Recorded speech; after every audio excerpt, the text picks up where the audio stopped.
Hi, I'm Hope, and here we are captivating a godly home inside and out through Christ Jesus. I hope you enjoy the channel. Welcome, and I hope you have a blessed day. Hi, hopefuls. I hope you guys are doing great. I'm doing wonderful today. So welcome if you're new to the channel. My name is Hope, and here on the channel, we talk about faith, family, and home. And right now, y'all, I am a interior design student at my local community college. It is an accredited program, 2-year program, but it could take you longer than 2 years. So I just wanted to share today some projects that we had in our classes. If you decide that you want to be or thinking about going to school for interior design, and how much your course load may be and what to expect. Because I knew, but I didn't know. So hopefully this video will be helpful for you. And don't feel like I know some people said that they wanted to go or thought about going, but they wasn't sure if they could do it, or they didn't, not sure. Just believe in yourself, y'all, that you can do it if you want to do it. Whatever you put your mind to, you can do all things through Christ that strengthens you. That's my favorite scripture, Philippians 4:13. So y'all, you can do it if you decide to do it. If you gotta take 1 or 2 classes at a time, you have a whole life responsibilities. And if you are younger, you can do it. Don't let the schedule or the schoolwork intimidate you. So let's get started with this, y'all. Okay, y'all, so I wanted to do this video as well because I needed to take pictures for my portfolio. I did take pictures, but I want to make sure they're really good. So I think our last semester or last year in one of our classes, or last class, I'm sorry, we have to have a portfolio. All of our, and just in case, well, probably so, a job may or business company may ask for it. So this is one of the projects that we had to do. My first semester, I had visual presentation, which made me a little nervous because I had to present. Because it's of course in the title, but I didn't realize how much.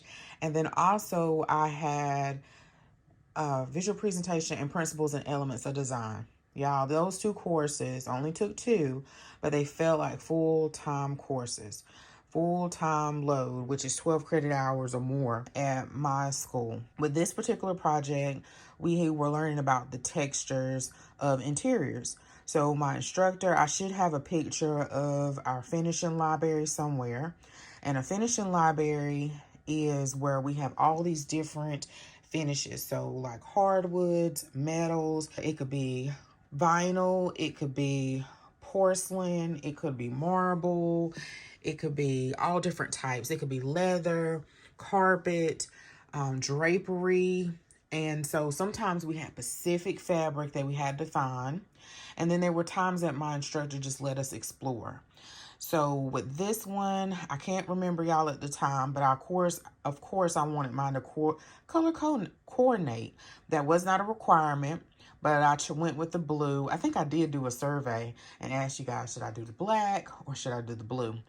And sometimes you'll kind of gravitate towards things that you like. And then sometimes you want to kind of get out of that comfort zone because you're always picking blue, you're always picking white or neutrals, and you want to do something different. So also what my teacher was looking for in this particular project is to see how our spacing was, because you will have to make these presentation boards for your client.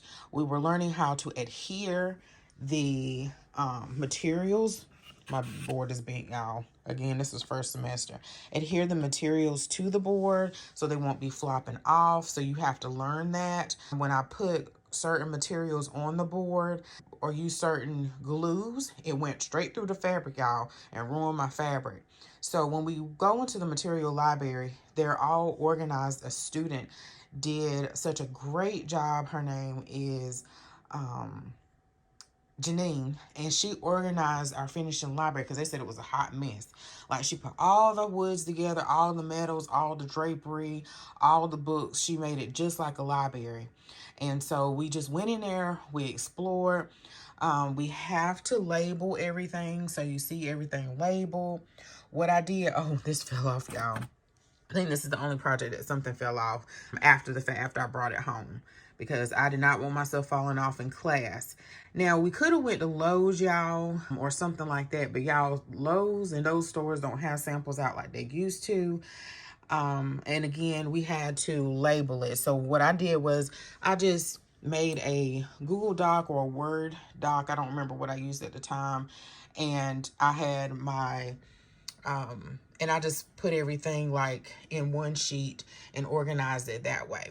So sometimes your instructor will say that they want the manufacturer, they want you to research also, which helps you learn about the material and the company. Like, what is it used for? Like you see here, and you see here the color. Also, you couldn't just grab anything on the back of your fabrics, which I don't have my material product bag over here with all the different materials. It should have like a label of saying on the back, what is the manufacturer, the color, and the finish. And if it doesn't, then you couldn't use that, because how can you label it if you don't have that on the bag? You can't use it. What my instructor did love about mine, every time when I did do something, and that's why I love how God doesn't waste anything, and how I do different DIYs and different things, and I'll talk about Canva in a minute. I knew how to mat this. I think that's what it's called, y'all. I forgot.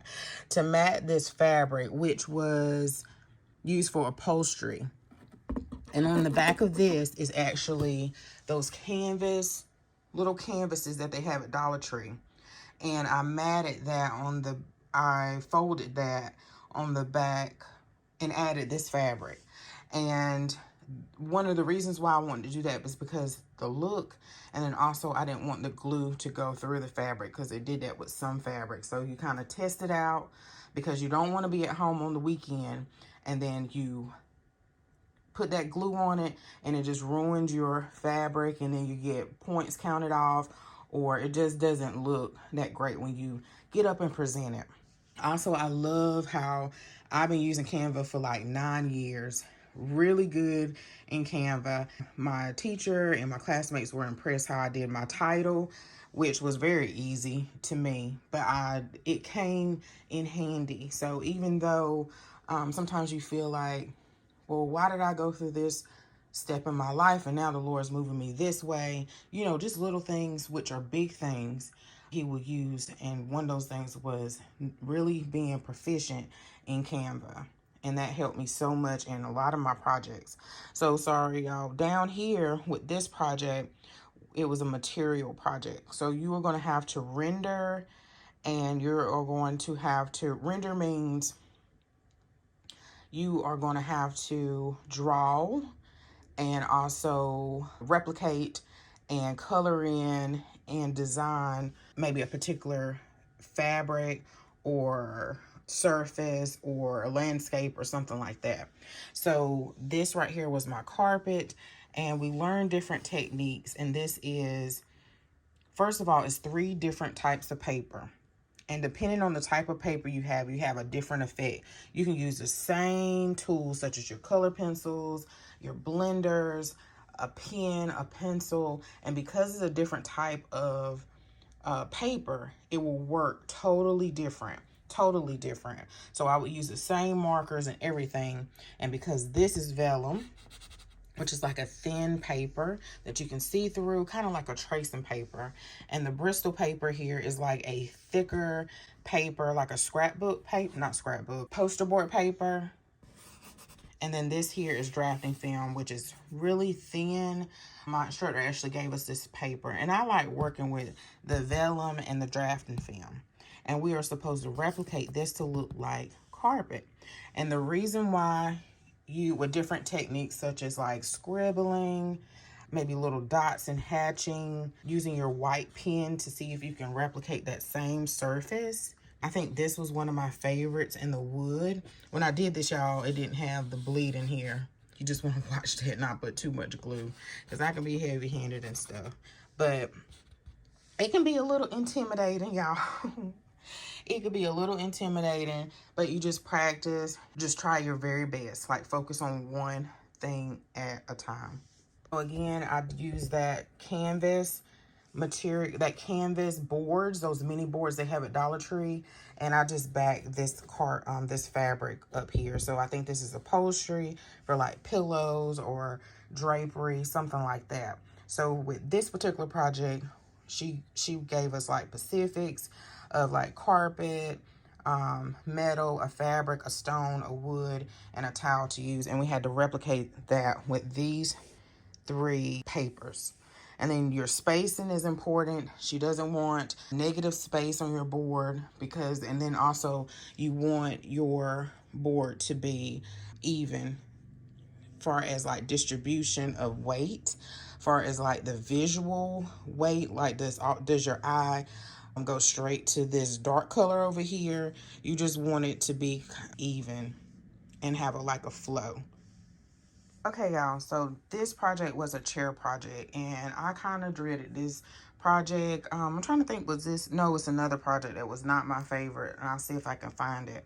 But we had to actually, I think we were allowed to trace this, but she wanted the surface to look, she wanted the surface to look exactly like how, did we trace this or did we draw it? I think we did draw it, y'all. But it was important that we had the shadowing here. My teacher was big on shadowing because it has to look like has depth. Also rendering, making that fabric look like the fabric that we were trying to replicate. Of course, labeling. I did this with a label maker. She wanted it to be matted, which I think that's what it was, matted. So it's actually some poster board here, so it's raised off the page. Also, she wanted us to use a certain type of paper, and we had to find 3 chairs. So that's what that particular project, and we had to get up and we had to talk about it. All right, y'all, so every project we did, it was like a building block for something else. And so this was one of our last projects that we had. I had to extend my poster board. You probably see my little line up there. I had to add a little piece. Matting was not my favorite. I can't remember what exactly the raised technique was. I can't remember, because this is actually like a frame. We had to frame it, or really it's mat board. And that wasn't one of my favorite, because you had to like measure it, and you had to make sure that it was sharp. You had something sharp to cut it, and it just it just never came out right for me. So this was a space that I was recreating before, and then this is my sketch. And yeah, and so I wanted to kind of like change it somewhat, and then I end up changing it to like a co-working space. That's over there, y'all, because I took my name off. We also had to draw like 2 people, and the reason why most of the time you will have to draw like people is like kind of show the scale, and you get a little nervous when you're like, oh, I gotta draw people or whatever. But yeah, so I just changed like the lighting fixtures, added some like kiosks. This is actually back here in the back, and this is like a work, like a, not kind of like a workstation. So it was like a little cafe at first, and this is not a workstation. What do I want to say? Co-working space, a co-working space. So I had to draw these chairs here and this couch and try to replicate the carpet and all those different things. Okay, y'all, so the next project, I can't remember if this was visual presentation or principles and elements of design. We had to do recolor and retexture project. And so we had to do this several different times. I'll see if I have some in my other book over here, but I wanted to pull out the big projects first. So this was a space that I found. I really like this space. I think it was off of House. And then I had to sketch that, and I also had to find fabrics that I liked, and then I had to replicate those fabrics onto here, make sure that it was different things, because my flooring one time, I think down here was going in the wrong direction. So you'll learn about the vanishing point. You'll learn about the horizon line. I didn't even think it was that serious. You know, those different things we had to learn. So here I have the floor. It's like this black tile, which is here. I put too much glue right there, y'all. But here it was some wood. It was wood flooring. And then the carpet here, which is, I tried to replicate this tweed like flooring. And then it was like this regular carpet here. And then it's a glass mirror or a mirrored table. And then I just had like this black, what did I use? This black metal slate table, which was this over here. So there's a couple things. She said that kind of when you decide, we're an interior design student, you like to be a perfectionist. And so when different things don't turn out right, you can be a little hard on yourself. Like how the glass here shows all the glue up under it and stuff like that. But it just is what it is, y'all. Just is what it is. So it does take time. It's like stages.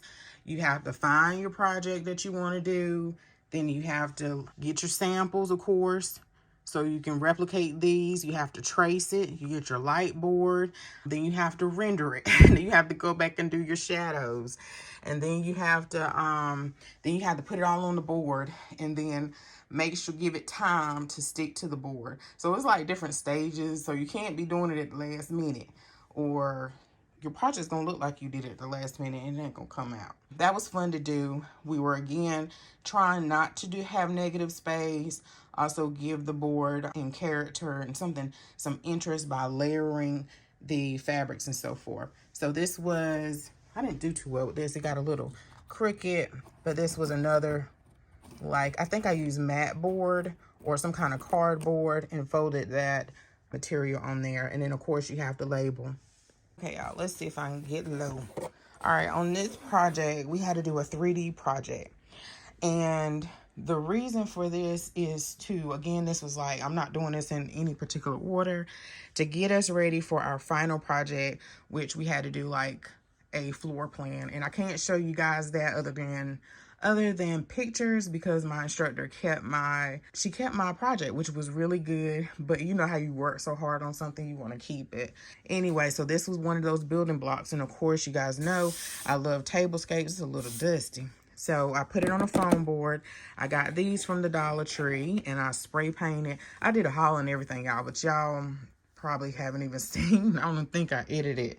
And then up under the table, you guys can see I use like the little, these are 2 foam boards together, and I went ahead and spray painted it because I had to go ahead and spray paint the candlestick holders from Dollar Tree. This is actually like some fabric from Walmart, and then I trimmed it with this fall ribbon that I had. And then let's see what else I did, y'all. I think most of this from the Dollar Tree. So these little cups, these are actually craft cups. And then these are like some scrapbook paper, and I use as placemats. And then I think this is like some foam board, and I put some fabric over it and then trimmed it with some beaded like ribbon, and then spray painted these as well. These are these little dessert mini plates from the Dollar Tree. This one may be like a crafting tin lid, I believe, and I spray painted that too. So I did order these little plates, these little silverware, and the cups are not to scale, and these are not to scale either. But I just wanted to go ahead and finish the tablescape. I used some little ribbon as a napkin and folded it. Hot glued it. I used some ribbon as a little runner, and then I think this was around, fall time. I think I already had this already, or either bought it for this from the Dollar Tree or Target or something, y'all. And then these little pumpkins from the Dollar Tree, and just glue that down, and boom. I had my little 3D project. This flooring is not exactly to scale.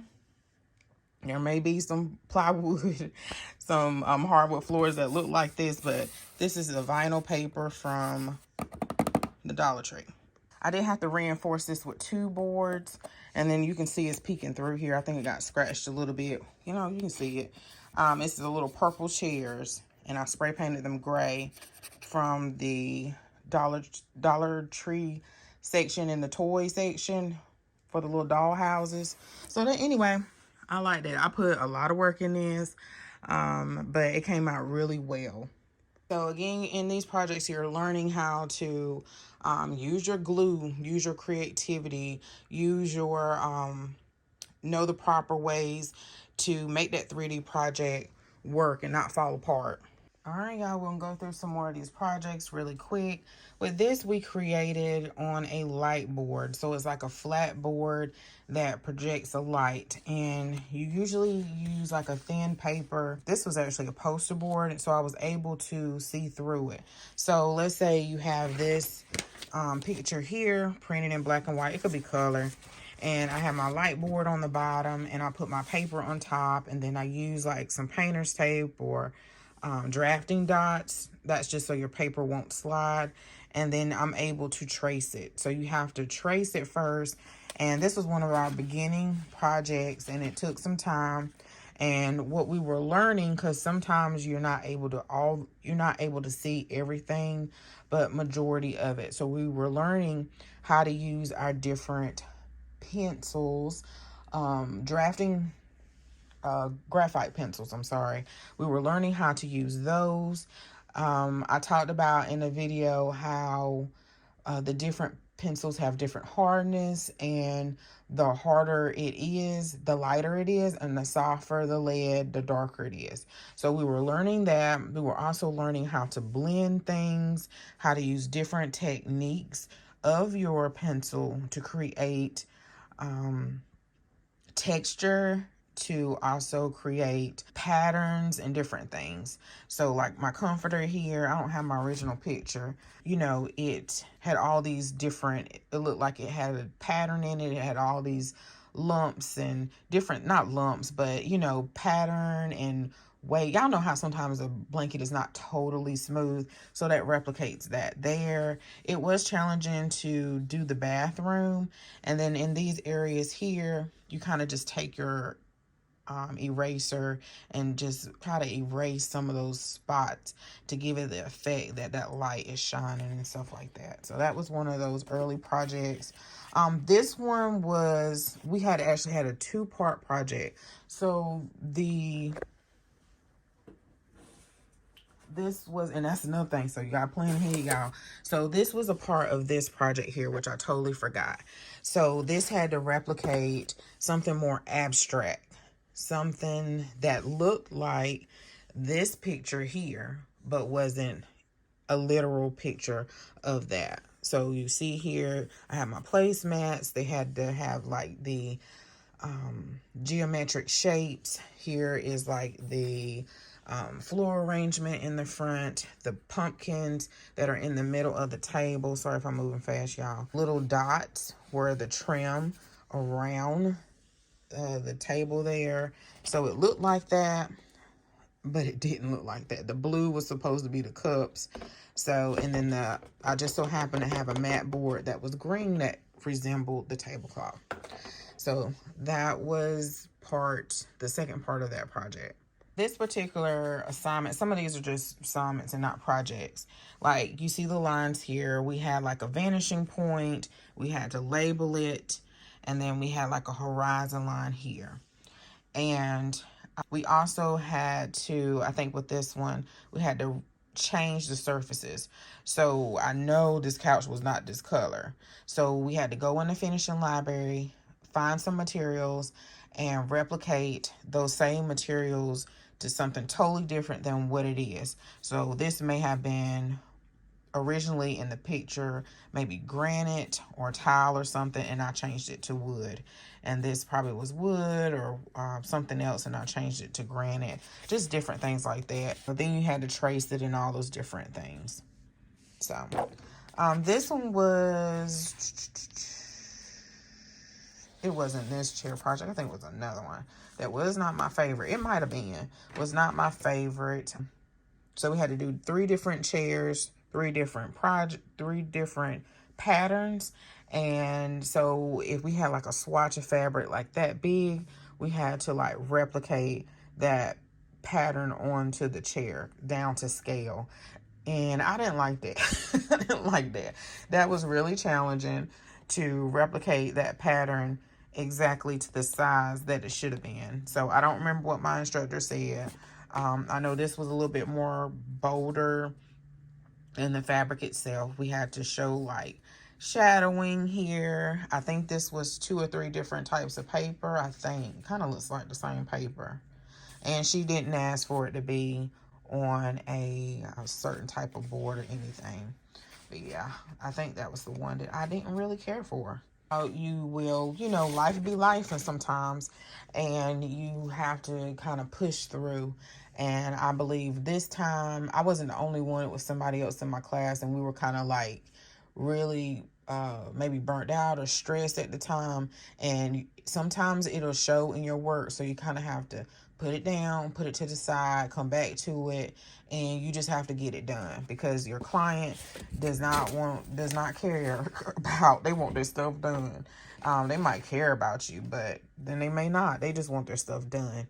So, and that's all a part about the learning process in design school, interior design school, that life be lifing, but you still got to do your work. And then we also had multiple projects, y'all, at one time. Like my instructor, especially Miss O, she would give us she would give it to us ahead of time, and she would let us know this is due on this day. And sometimes if you have multiple classes, you had 2 assignments or 2 and 3 projects due that week. So yeah, you just had to plan and schedule out, plus on top of tests and quizzes and stuff like that. So this one, y'all, oh man, I can't remember the artist's name. Or was it a designer? I think he's an artist.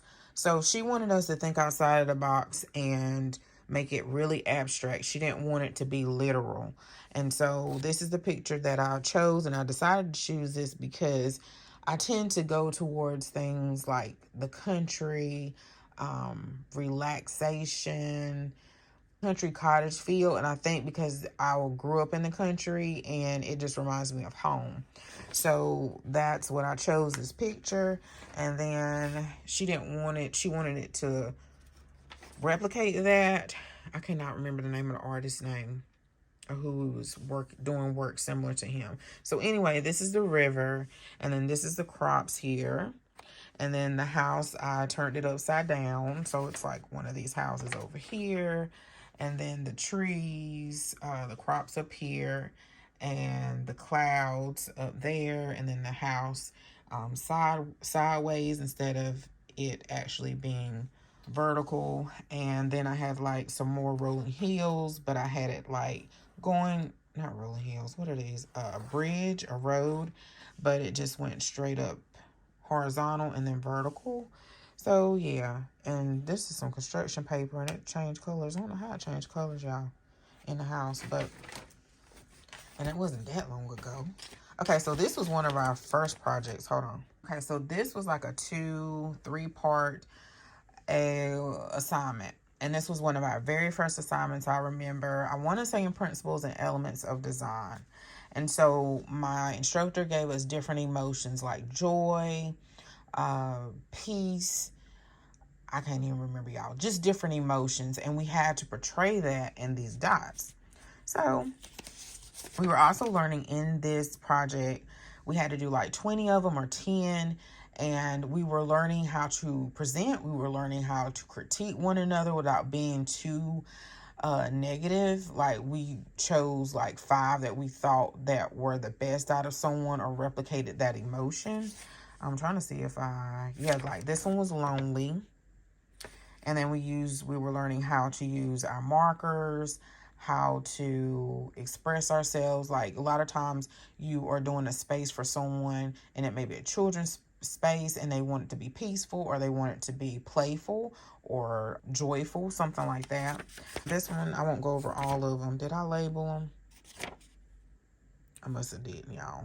But we didn't want them to be too literal. So, like, let's say one is bright and someone did a sun. You didn't want it to be literal like a sun. So this is beautiful. So it kind of looks like a flower. And then this one might be dominant. Yep, it was dominant. So how it has the big black circle. And then this one is probably equal. Let's see, y'all. No, grumpy. I did that one as grumpy. Maybe I had it like that. And we let each other know, hey, that was a little too literal. And then the part 2 of the assignment was to take a little square like this and put over whatever section that we decided to put it over. And we had to replicate that. So we were just replicating this space here. And it makes you see things from a different perspective. So let me take this apart. So these two, for example, this was my original. And you see my square here. So I took this square and put it here. And she wanted us to replicate that larger. So that was this space here. This was teaching you to learn the spacing. Like if I had just a little bit of space here to that half semicircle, then I needed to replicate that. Then here, the square again was over here in this section here. This was one of the 5 my classmates chose for me. It was confused. And I chose to do this little corner here. And then I replicated that little corner here with the square. So it was like a viewfinder. Well, that's what she called it, a viewfinder. And then I did that for a couple of other ones here. And it made you look outside of the box to see things more in detail. We also had to, when we got up and present, we had to learn how to express or say what we learned from that project. And I used to like to write like little notes. And so when I got to class, as I was doing the assignment, I got to class, I would say, this is what I learned from this project. And my instructor she enjoyed that. And she enjoyed that because she didn't have to ask me, already beat her to the punch. And so you're also learning in these projects how to measure. Like she wanted it to be, I think 4 inches by 4 inches. You're learning how to use your tools because they're brand new to you. You don't know how to use Prismacolor or color pencils. You don't know how to use a blender. You might not know how to use a white pen or a marker. So all those different things. Okay, y'all, so this one was a 2-part as well. And we had to go to, I was a little embarrassed. We were learning about the color wheel. And you will learn about the color wheel. You'll learn about secondary colors, tertiary. I know I'm butchering it. I can't say the word, y'all. Tertiary colors, monochromatic colors, all the different things. So you're going to learn all those things in the color wheel. We did do it in the sketchbook too. My sketchbook is not right here. But we had to put this on poster board, and we had to do paint chips. So my instructor had a lot of paint chips, but also we were to go like to Lowe's and Home Depot. I was trying to be inconspicuous, so they wouldn't see what I was getting, a whole bunch of different paint chips, because it just couldn't be just orange. She wanted a variation. So she liked my project because it had texture, it showed texture. And some people did all different types of things. I can't remember what some people did. Some people did strips. Oh, gosh, I can't think of what everybody did. But anyway, I went with doing the circle. So I used a punched, and then I cut the squares out like in the rectangles. This did take some time to, glue together. And then we had to do like a stencil over it. So I had to think of something. And we were learning as well to use our X-Acto knives. So I had to do this about twice. Some people, they're really great artists. So they did like maybe an image of someone's face, or I can't even think out, a sun. And they had all the details and stuff like that. But anyway, it's a 2-part project as well. And then this wasn't my favorite either, y'all. So we had to like mat this. Trying to measure this was like a nightmare. Jason like helped me, my husband helped me with different things. So we had to use like a piece of fruit. We were learning how to use different types of paper, also different types of tools. So some of this is markers, some of this is colored pencils. She wanted it to be, I think, complementary colors here. So the shadowing had to be different. So anyway, she wanted us to, we had to draw it.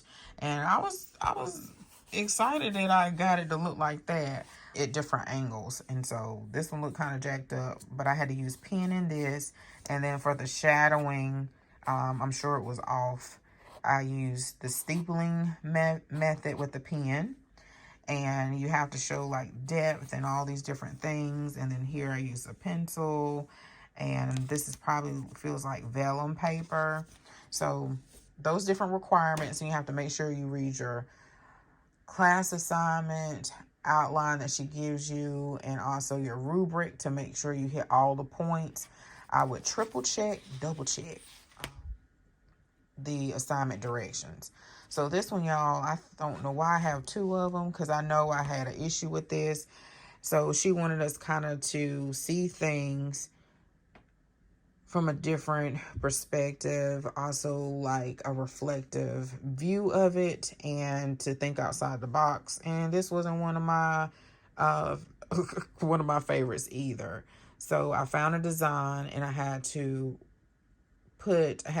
trace it. So I used the window. I put it on the window. I traced it. I used a certain particular, I think just construction paper, y'all.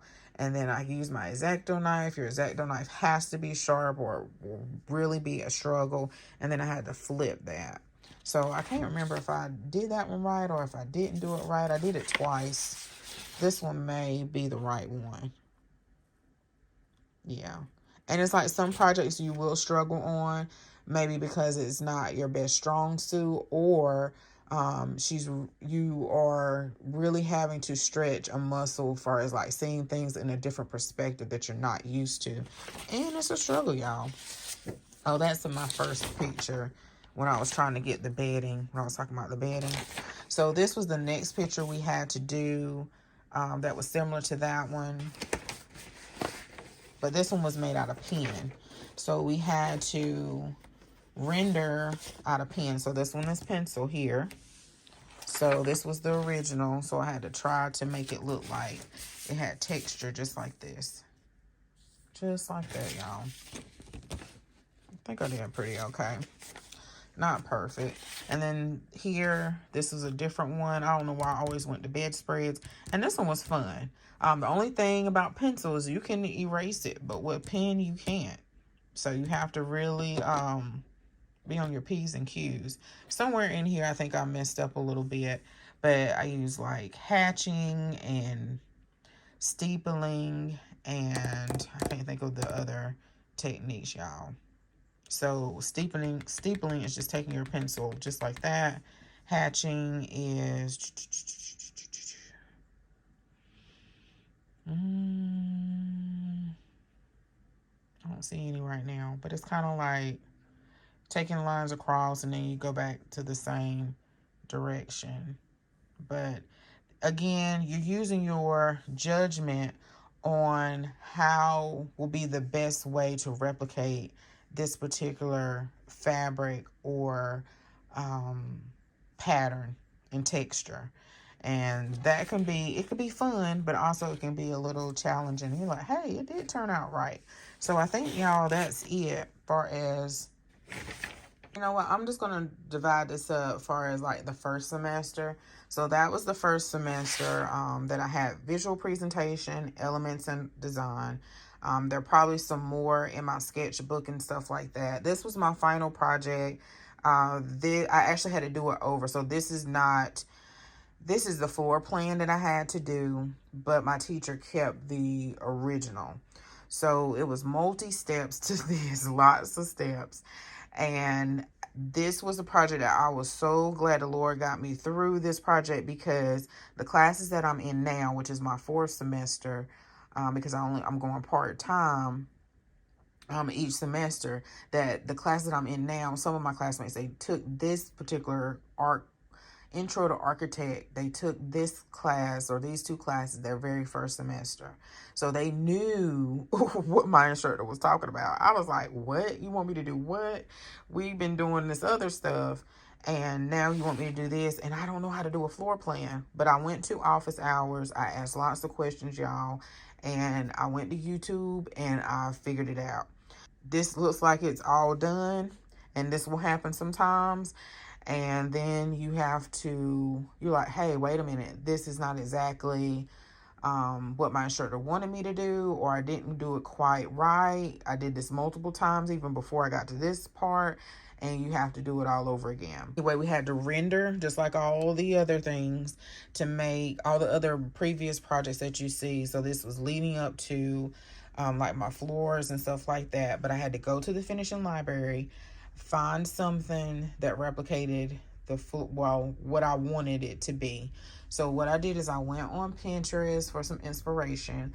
We had I want to say 600 or 900 square foot space that we had to do. I think it was 900 in all, y'all. 300 outside, I want to say, I'm going off memory, and 600 inside.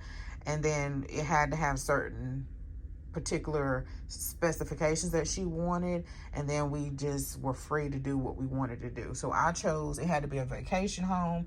I chose a beach bungalow, and here is my living space here, the eating kitchen, yeah, my kitchen here, and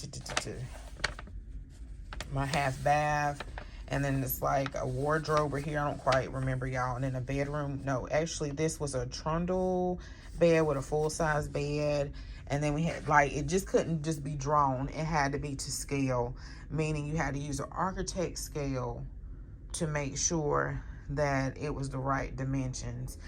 This was a king-size bed and all those different things. And then, you know, here was the bathroom. And then, like, the toilet can't be but a certain feet to the sink, and all those different things you have to put an account for. And some things I didn't know. My instructor had to tell me. I didn't know because I haven't taken those classes yet. And then it had to be like the doorways had to be a certain width and all those different things. Like I decided to do pocket doors, but I'll flash up some pictures of my final project. We had to do a PowerPoint presentation, so you had to get up, and a lot of times we had to speak, so you had to write, you had to practice. I wish I had a recording of when I did it in class. You had to write like a certain number of words, sometimes on assignments.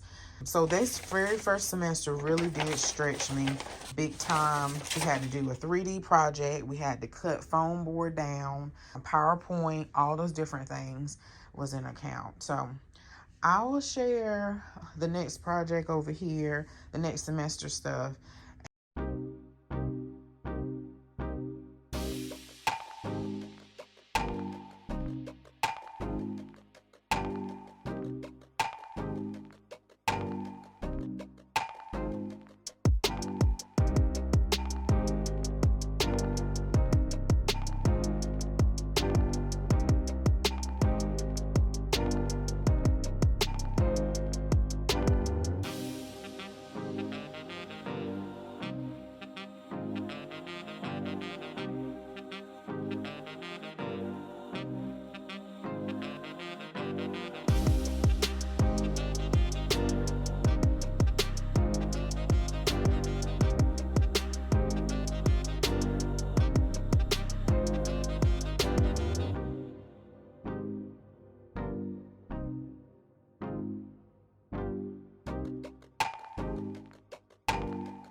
Yeah, y'all. So if you decide, if you want to go to interior design school, it's a lot of work.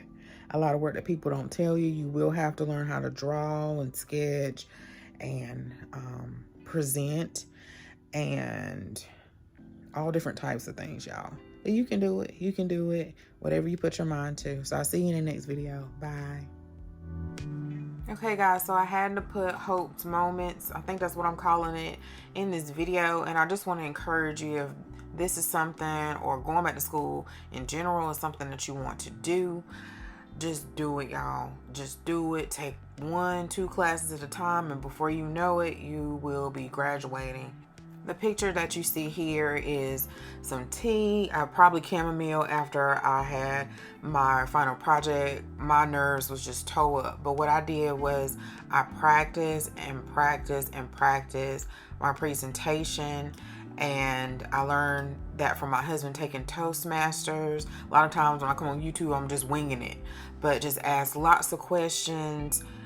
Don't be afraid to ask questions. Sometimes the youngsters, they don't ask questions, but go to, what's it called? Office hours with the teacher. Email them if you have a question. If you have an instructor that doesn't reply back promptly. I was blessed with that the first semester, but the other semesters, not so much. Just make sure you email them, contact them ahead of time, way ahead of time, to get your question answered.